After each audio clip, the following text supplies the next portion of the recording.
ఒక baby bye జన్మించాడు. తల్లిదండ్రులు చాలా సంతోషించారు ఆ బిడ్డను చూసిన తర్వాత. ఆ కుమారుడు యవ్వన కాలంలోకి వచ్చిన తర్వాత వాళ్ళ తండ్రి ఏమనుకున్నాడంటే, నా కుమారుడు దేశానికి సేవ చేయాలి, అందును బట్టి ఆర్మీకి పంపిస్తానని చెప్పి యునైటెడ్ స్టేట్స్ ఆఫ్ ఆర్మీలో ఆ వ్యక్తిని ఎన్రోల్ చేశాడు. United states of America defence రంగంలో వెళ్ళాలి అంటేనే చాలా కష్టతరమైన పని. ఎట్టకేలకు ఆ యవనస్తుడు కూడా తండ్రి ప్రోద్బలంతో ఆర్మీలో చేరాడు. టెక్సస్ నుండి అతన్ని జాగ్రత్తగా నెవాడా డెజర్ట్ అని ఒక ప్రాంతం ఉంటుంది అమెరికాలో, one of the biggest deserts. ఆ ఎడారిలోనికి అతను తీసుకెళ్లారు. సర్వసాధారణంగా ఆ ఎడారిలో ఉదయకాల సమయంలో 50 degrees సెల్సియస్ ఉంటుంది. అది అన్బేరబుల్ హీట్. అమెరికన్స్ అంత హీట్ని తట్టుకోలేరు. కానీ ఎడారి కాబట్టి అంత ఎండలో వారు ప్రతిరోజు కూడా వారి యొక్క డ్యూటీస్ అని నిర్వహిస్తూ ఉంటారు.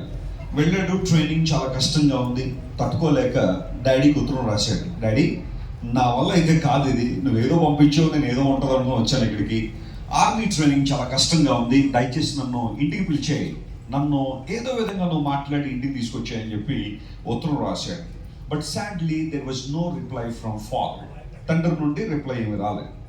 ఆ తర్వాత ఒక వారం ఆగాడు, మరలా రెండో ఉత్తరం రాశాడు. డాడీ, నన్ను ఇంటికి తీసుకెళ్ళిపోవచ్చు కదా, నేను ఇక్కడ ఉండలేకపోతున్నాను, ఈ ఆర్మీ అనేది నాకు సెట్ అయ్యేది కాదు, ఇది అందుకు బట్టి నన్ను తీసుకెళ్ళిపోన్నాడు. డాడీ దగ్గర నుంచి రిప్లై రాలేదు. 3వ ఉత్తరం రాశాడు, 10వ ఉత్తరం రాశాడు, 20వ ఉత్తరం రాశాడు, 50వ ఉత్తరం రాశాడు, 70, 80, 90 ఉత్తరాలు రాశాడు. తండ్రి దగ్గర ఒక్క రిప్లై రావట్లేదు. మీరు ఊహించండి, ఇన్ని ఉత్తరాలు రాసిన తర్వాత కూడా తండ్రి దగ్గర నుండి, తండ్రి రిసీవ్ చేసుకోవట్లేదంటే రిసీవ్ చేసుకున్నాడు లెటర్స్, కానీ రిప్లై మాత్రం రావట్లేదు.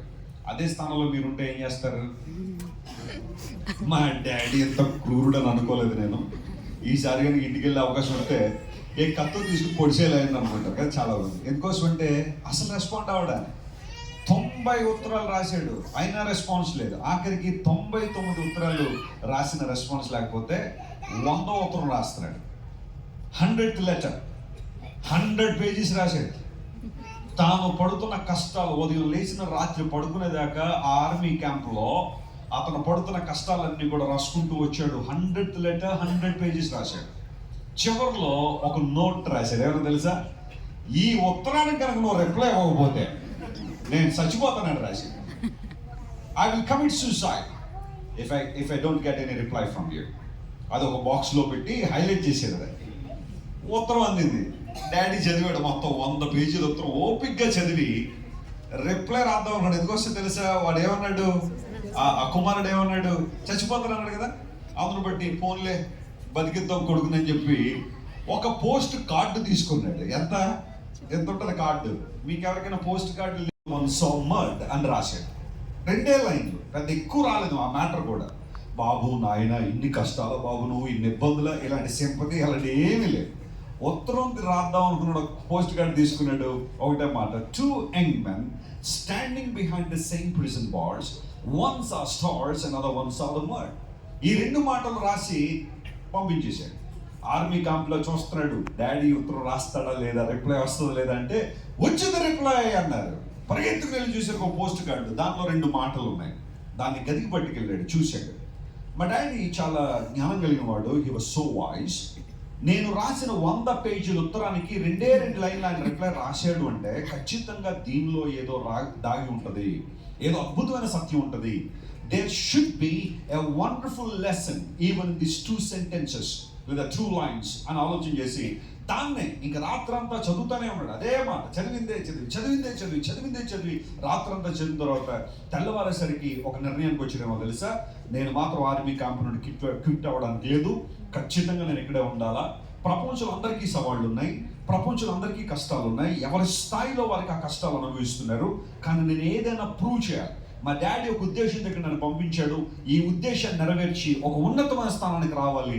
నేను ప్రిజన్ బార్ వెనకాల నిలబడిన వ్యక్తి, ఆకాశ నక్షత్రాలు చూసే వ్యక్తిగా ఉండాలి, కానీ తన కాళ్ళ కింద మట్టిని చూసి ఏడ్చే వ్యక్తిగా నేను ఉండకూడదు అని నిర్ణయం తీసుకుని ఆ రోజు నుండి చాలా కష్టపడి పనిచేయడం ప్రారంభించాడు. జాగ్రత్త వినండి ప్రియులారా, 1939 నుంచి 1945 వరకు సెకండ్ వరల్డ్ వార్ వస్తే, ఆ సెకండ్ వరల్డ్ వార్లో అలైడ్ ఫోర్సెస్లో ఈ యవనస్తుడు ఒక కీ పర్సన్ అయిపోయాడు. అతనికి 5-star ర్యాంకింగ్ ఇచ్చారు ఆర్మీలో. One of the wonderful persons who fought for the nation అనే టైటిల్స్ వచ్చాయి. చాలా అద్భుతంగా పోరాడి రెండవ ప్రపంచ యుద్ధం ముగియడానికి చాలా చాలా ప్రయాసపడిన ఆ వ్యక్తి ఆ తర్వాత కాలంలో అందరి అంచనాలకు మించి ఒక సైన్యంలో సైనికుడిగా పోరాడిన ఆ వ్యక్తి అలా పోరాడిన కొన్ని సంవత్సరాలకే అనగా 1953 సంవత్సరంలో అమెరికన్ ప్రెసిడెన్షియల్ ఎలక్షన్ జరుగుతూ ఉంటే కంటెస్ట్ చేశాడు, ఏకగ్రీవంగా గెలిచేశాడు, అమెరికన్ ప్రెసిడెంట్ అయిపోయాడు. దేవుడు నా మనస్తోత్రం కలుగును గాక. 1953 నుండి 1961 వరకు ఎవరైనా అమెరికా ప్రెసిడెంట్ అవ్వాలంటే 2 సార్లు అవకాశం ఇస్తారు. ఒక్కొక్క టర్మ్ 4 సంవత్సరాలు ఉంటుంది. 8 సంవత్సరాలు వారు ఆఫీస్లో పనిచేయించి అమెరికన్ ప్రెసిడెంట్గా 1953 నుండి 1961 వరకు అమెరికన్ చరిత్రలో చాలా అద్భుతమైన వ్యక్తిగా ఆయన పేరు తెచ్చుకున్నాడు. అతనే డేవిడ్ ఐసెన్హోవర్ అనే యంగ్స్టర్ అమెరికా చరిత్రను మలుపు తిప్పేశాడు.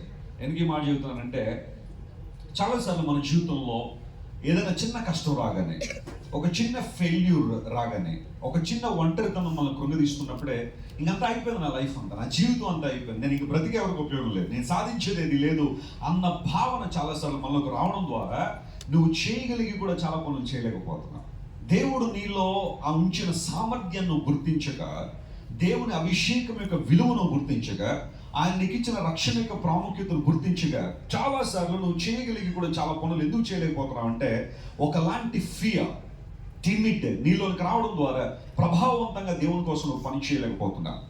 నేను ఒక మాట చెబుతాను, జాగ్రత్త వినండి. ఒక సాధారణ తండ్రి తన కొడుకును ప్రేమించి రాసిన ఆ 2 లైన్లే ఆ వ్యక్తిని అంతఃస్థానానికి తీసుకెళ్తే పరలోకపు తండ్రి మనకిచ్చిన దేవుని వాక్యము బైబిల్ గ్రంథంలో 2 నిబంధనలు 66 పుస్తకాలు 1189 అధ్యాయాలు కలిగిన ఈ గ్రంథం 31,103 వచనాలు కలిగిన ఈ గ్రంథంలో ప్రతి మాట దేవుని మాటే. Hallelujah. If you hold on to the word of God you shall be succeeded. దేవుని వాక్యాన్ని గట్టిగా పట్టుకోగలిగితే ప్రతి విషయంలో దేవుడు నిన్ను ఉన్నత స్థితిలో ఆయన ఉంచుతారు. నమ్మిన వారు స్తోత్రం చెప్తాం. హల్లెలూయా. ఐ విష్ ఈరోజు దేవుని మాటల్లో మీ అందరి జీవితాల్లో గొప్ప కార్యాలు జరిగించాలని, ఆశీర్వాదాన్ని ఇవ్వాలని మీకోసం పట్టుదలగా నేను ప్రార్థన చేస్తున్నాను.